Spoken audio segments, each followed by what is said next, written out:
कुणबी मराठा हे खरे ओबीसी नाही, त्यामुळे त्यांच्यापासून सावध राहा। विधिमंडळ सभागृहात 190 कुणबी मराठा आमदार असून केवळ 11 ओबीसी आमदार आहेत, त्यामुळे ओबीसी आरक्षणाला 100% धोका आहे, असे खळबळजनक विधान वंचित बहुजन आघाडीचे संस्थापक अध्यक्ष प्रकाश आंबेडकर यांनी पुसदमध्ये केले।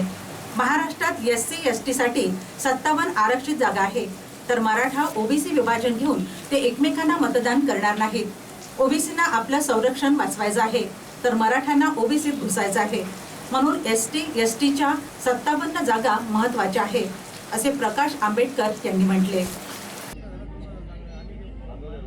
की कुणबी मराठ्यापासून सावध राहा, याचं कारण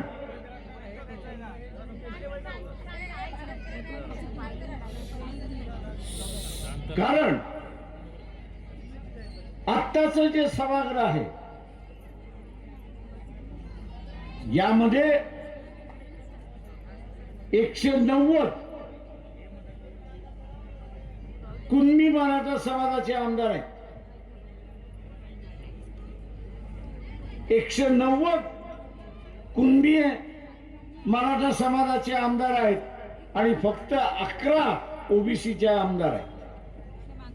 कुणबी स्वतःला ओबीसी जरी म्हणत असला तरी सभागृहामध्ये तो म्हणतो मी मराठ्यांबरोबर, तो धनगरांबरोबर नाही, तो माळ्यांबरोबर नाही, तो वंजाऱ्यांबरोबर नाही, तो लिंगायतांबरोबर नाही, तो बंजाऱ्याबरोबर नाही, तो तेली तांबोळी कुणबी लोहार सोनार धनगर यांच्या बरोबर तर अजिबातच नाही।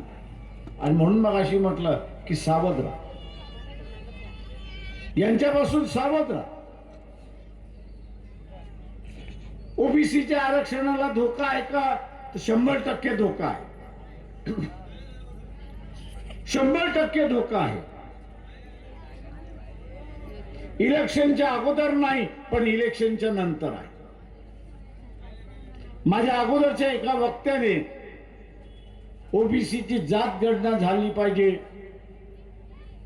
याच्याबद्दल भाष्य केलं, ती झाली पाहिजे,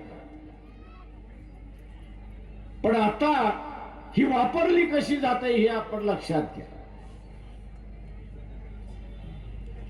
नवीन विधानसभा ज्यावेळेस गठीत होईल,